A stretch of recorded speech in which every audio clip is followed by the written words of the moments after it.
हाय दोस्तों, शुरू करते हैं हमारी वीडियो। और आज हम एनालाइज करेंगे CTET 9 जनवरी का। ठीक है, और अगर आपको वीडियो अच्छी लगे, हेल्पफुल लगे तो सब्सक्राइब कर देना। देखिए, पहले बात करते हैं हम CDP की। जीन पियाजे से क्वेश्चन बनाया है, वो पूछा सेकंड स्टेज कि जीन पियाजे की सेकंड स्टेज कौन सी होती है। ये पूछा गया था आपसे ईयर दे के, ईयर वाइज पूछा गया था। 0 से 2 होती है, 2 से 4 होती है, इस तरीके से। ठीक है, सेकंड आपको क्वेश्चन था NCF 2005 से, इससे 2 क्वेश्चन बने आपसे। ठीक है, NCF से पूछा गया था भाषा सूत्र, इस तरीके से। ठीक है, एक क्वेश्चन और था। अगला आपका क्वेश्चन था कोलबर्ग की स्टेज से क्वेश्चन बना है आपका। ठीक है, कोलबर्ग की पूछा गया था। 3 स्तर होते हैं ना अलग अलग, मैंने 3 स्तर होते हैं, 6 स्टेज होते हैं, उन तरीके से पूछा गया था कि कौन सी स्टेज सामाजिक से जुड़ी है। अगला पूछा नैतिक विकास से कि बच्चे का नैतिक विकास कैसे होता है, शीर्षगामी और ध्वगामी के हिसाब से। ठीक है, फिर आपका जो अगला क्वेश्चन था वाइगोत्स्की के भाषा से पूछा गया था एक क्वेश्चन। और एक क्वेश्चन आपका था स्कोप फोल्डिंग से। मैंने कहा था स्कोप फोल्डिंग इंपॉर्टेंट है, भाषा से समझते हो ना। इन्हें 3 चीज़ें दी थी वाइगोत्स्की ने, तो भाषा के बारे में बताए थे उन्होंने, एक समाज संस्कृति के बारे में बताया था। इन्हें कहा था बच्चे आपस में मिलजुल कर समाज के द्वारा ज़्यादा सीखते हैं, तो भाषा से क्वेश्चन था वाइगोत्स्की का। फिर आपका क्वेश्चन तो था अगला, वो था NEP 2020 से। इससे 2 क्वेश्चन बने हैं, नेशनल एजुकेशन पॉलिसी से आपके 2 क्वेश्चन बने हैं। एक तो आपका क्वेश्चन ये था, इसमें कौन सा सूत्र यूज किया गया है, क्या पूछा गया था कौन सा सूत्र इसमें यूज किया गया है। सूत्र मतलब ये था कि भाई पहले भारत में क्या चलती थी, 10+2+2 ये शिक्षा नीति चलती थी। अब वो बदल दी गई है ना, ऐसे 5+3+3 इस तरीके से कर दी गई, ये पूछा गया था।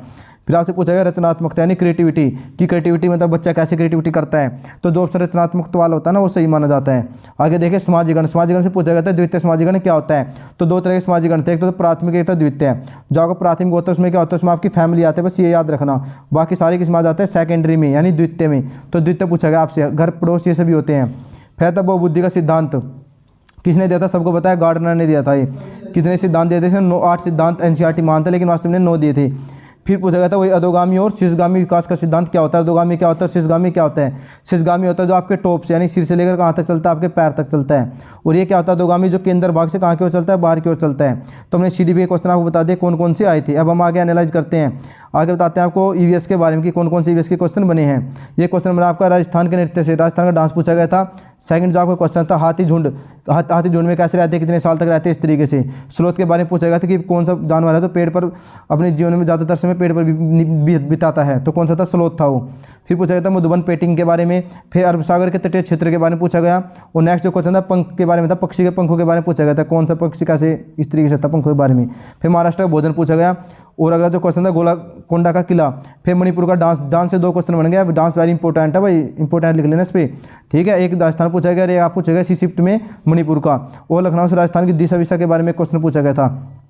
ऐसे मानचित्र मैप से एक क्वेश्चन बना है।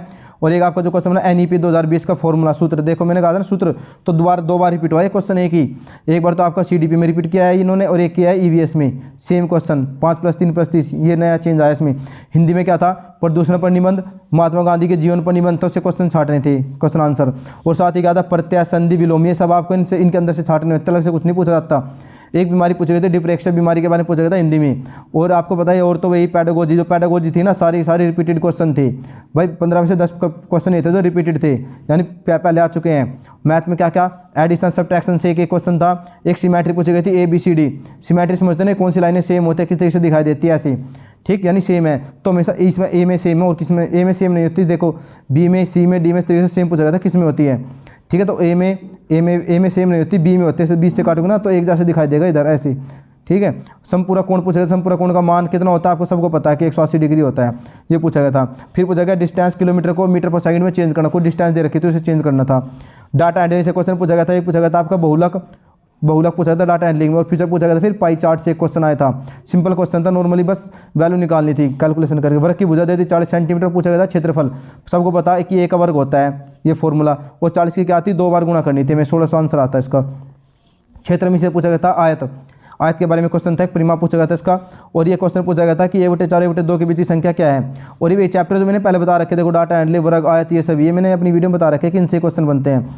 24 बॉक्स थे, उनमें सेव की अरेंजमेंट करनी थी। ठीक है, एक क्वेश्चन था वैन हैले पैडागोजी से। वैन हैले ने कितनी चीज़ें दी थी, 5 स्टेप बताए थे उन्होंने मैथ के बारे में। 0 से शुरू होता है। आकलन एक थी, निगमनात्मक विधि थी। निगमन में क्या होता है, हम पहले क्या करते हैं, बच्चों को रूल रटवा देते हैं, उसके बाद क्या करते हैं, एग्जाम्पल समझाते हैं, ये थी निगमन। और आगमन में इसका उल्टा होता है, तो दोनों विधि पढ़ लेना दोबारा से। अगली संख्या ज्ञात करने एक सीरीज बना रखी थी उन्होंने, कहा था कि अगली संख्या ज्ञात कीजिए। फिर दशमलव संख्या को भिन्न में बदलना था, एक में पॉइंट में दे दी संख्या, जैसे ही दे दी 2.35 को बदलो तो क्या लिख देंगे हम, 235 बटे पॉइंट के बाद 2 अंक है तो 0 आ जाएंगी 2। आगे देखिए प्रतिलोम विलोम से क्वेश्चन पूछा गया था कि 1/4 का प्रतिलोम क्या होगा। ये दो तरह प्रतिलोम होते हैं, एक तो आपका क्या होता है गुणात्मक प्रतिलोम, गुणात्मक, एक होता है आपका योगात्मक। ठीक है, योगात्मक तो आपको निशान चेंज होगा बस, और गुणात्मक क्या होगा, अगर 1/4 है ना तो 4/1 हो जाएगा, उल्टा हो जाता है। फिर प्लेस वैल्यू से क्वेश्चन पूछा गया था, बहुत बड़ी वैल्यू दे रखी थी, इस तरीके से पूछा गया था इसकी प्लेस वैल्यू बताओ क्या होगी। ठीक है, उम्मीद है इतना समझ में आया होगा। ठीक है, अगर आपको वीडियो अच्छी लगी है तो चैनल सब्सक्राइब कर दें। मिलते हैं नई वीडियो के साथ।